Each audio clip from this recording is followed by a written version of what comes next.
nome é Theo Orozco, CEO da Exact Sales, e essa é a minha digital no Futurotopia.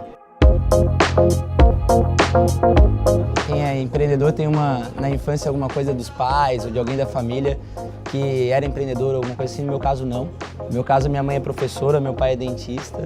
Então, assim, a gente brincava que se a gente vendesse chapéu, as pessoas nasciam sem cabeça lá na empresa. Então, a gente nunca teve essa ideia de ser empreendedor. E acabou acontecendo naturalmente para mim esse caminho, né? Mas na infância eu jogava futebol, joguei categoria de base de alguns clubes e tal. Eu acho que o esporte foi um pouquinho do meu aprendizado como empreendedor, né? Desde o lado da resiliência até o lado da liderança. Então, fui capitão de alguns times onde eu joguei, etc. Eu acho que isso talvez tenha sido na minha infância o que me trouxe até o posto de empreendedor, assim. Isso combinado, acho que com sempre tá uma criatividade bastante aflorada, assim. Meus pais nunca foram de limitar ou sempre me deixaram brincar e fazer algumas coisas assim, que eu acho que o empreendedor é um pouco disso, ele se arrisca um pouco mais, né? Então eu nunca tive um processo extremamente regrado na minha casa.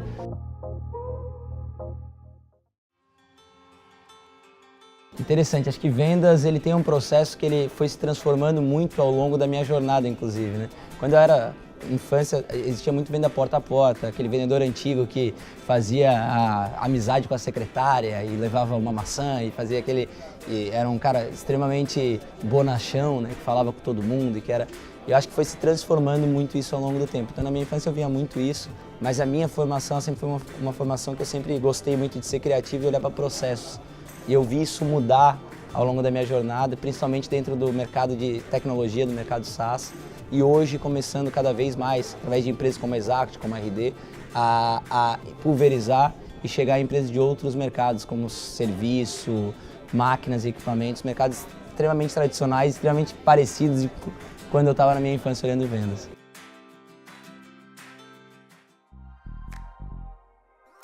Bom, eu vejo que nos últimos tempos foi muito veloz a transformação em vendas, assim, né? Esses últimos anos eles saíram daquela ideia que a gente tinha de vendedor extremamente artista, vamos dizer, para uma coisa extremamente mais próxima a chão de fábrica, onde eu entendo que cada etapa é importante, cada etapa tem uma coisa específica que precisa ser feita. O importante é o SLA, a passagem de bastão entre elas.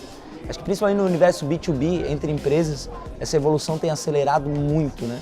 A gente começar a entender que um vendedor bom, muitas vezes é o cara que consegue ser organizado, é o cara que consegue ser extremamente criativo num ponto específico e não no todo.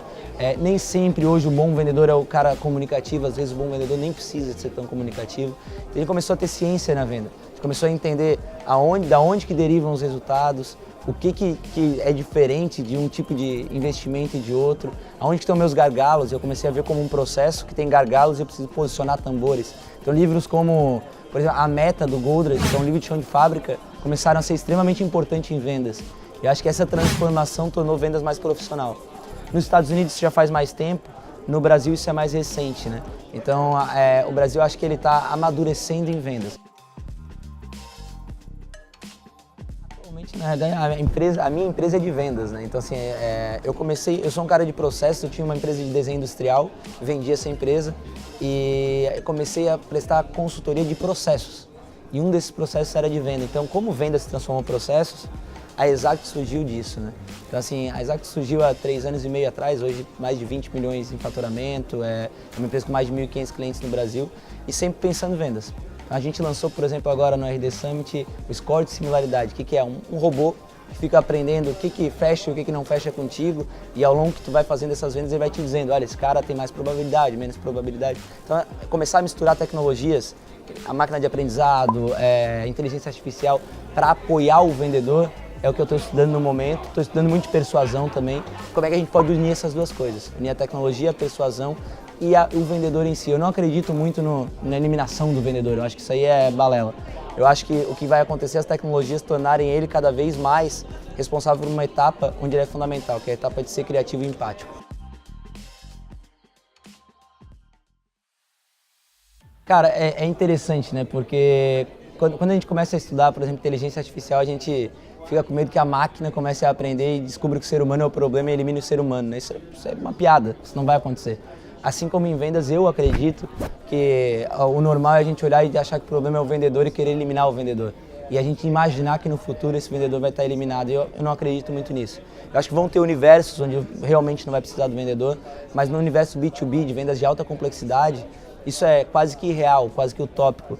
Hoje, nos Estados Unidos, mais de 70% das vendas envolvem vendedor no B2B. Então, não faz muito sentido essa teoria. O que eu acredito é que o vendedor vai estar cada vez mais focado e produtivo, porque vão ter cada vez mais ferramentas que apoiam e algumas coisas que são feitas sem a presença dele. Alguns tipos de aprendizado, muitas vezes alguns tipos de evolução que são feitos sem a presença dele, e ele entra num momento específico, extremamente consultivo. Eu acho que a venda ela tende a virar cada vez mais consultiva e cada vez mais com ferramentas dando produtividade. Eu acho que esse é mais ou menos o composto aí que vai acontecer no futuro. A gente na Exact, a gente tem um laboratório, então assim, a gente está estudando o tempo inteiro, vendo o que está sendo feito lá fora, principalmente nos Estados Unidos, que é uma referência principal de venda, alguma coisa na Europa, e tentando principalmente fazer laboratório aqui no Brasil. Porque nem é porque dá fora lá certo lá fora que vai dar certo aqui no Brasil. Então a gente está o tempo inteiro prototipando. Eu acho que isso é se preparar um pouquinho para o que está acontecendo. Eu acho que timing é uma palavra muito importante, assim, a gente tem que estar estudando o futuro, mas a gente tem que entender que o que interessa e o que faz a empresa evoluir é o presente. Então hoje a Exact investe uma partezinha daquilo que ela investe como um todo para estar olhando o futuro, mas a gente está o tempo inteiro prototipando para ver qual é o momento de introduzir as tecnologias, qual é o timing correto de estar começando a fazer as coisas.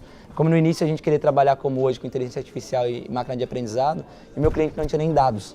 Então assim, eu tenho que primeiro cuidar de ele ter uma camada de dados confiável, para depois eu comecei a querer trabalhar com esse tipo de tecnologia, por exemplo. A primeira dica que eu acho é que a gente hoje te olha muito para o que é bom para a gente e pouco para o que é bom para o cliente.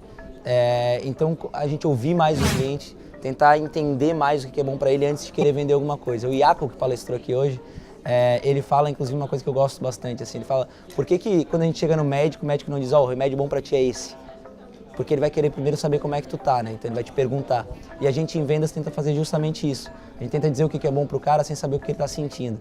Então tenta entender o que teu cliente está sentindo antes de querer vender alguma coisa para ele. Segunda dica que eu dou, venda é transpiração. Então vendas eu preciso suar, eu preciso ter produtividade. Não é balela esse negócio de querer achar que venda é gourmetizar a venda, né? Cara, venda exige ligação, venda exige e-mail, venda exige tempo, venda exige... Isso, principalmente o universo entre empresas, é fundamental para que tu tenha sucesso. Então não pensa que você vai conseguir programar, ficar sentado e vão cair as suas vendas. Existem mercados que isso pode até acontecer no último trecho, mas antes disso teve muita transpiração. Então vendas para mim é transpiração. E o terceiro ponto, eu acho que quando a gente monta time de vendas, a gente tem que primeiro definir que perfil que a gente quer e contratar por perfil. Eu não acredito que o bom vendedor é necessariamente o cara que já vendeu. Eu acho que o bom vendedor é aquele cara que tem o perfil da tua empresa e que faz sentido para a tua empresa. Então, a venda tem se transformado cada vez mais em uma coisa profissional de fato, e o cara tem que ter a motivação para de fato querer ser vendedor e não ser a última escolha dele. O cara que não deu certo em nada, tu vai contratar para venda, eu acho que não é por aí o caminho. Eu acho que é tu enxergar, ver alguém que tem um perfil bacana. O meu primeiro vendedor eu conheci animando uma festa infantil, ele era o palhaço da festa infantil. Só que quando eu vi ele articulando, quando eu vi o nível de raciocínio dele, eu entendi que era interessante, ele foi um dos vendedores históricos na empresa. Então acho que eu tive que convencer ele não ganhava mal como palhaço, ele é o dono tive que convencer ele que era mais interessante profissionalizar em vendas. E hoje ele é um grande nome de vendas, que é o Caio Freitas, por exemplo. Então eu acho que é por aí que é o andamento aí. 3 dicas, se eu puder deixar, e tomara que ajude. Sou Theo Orozco, CEO da Exact, e essa foi a minha digital no Futurotopia. Grande abraço.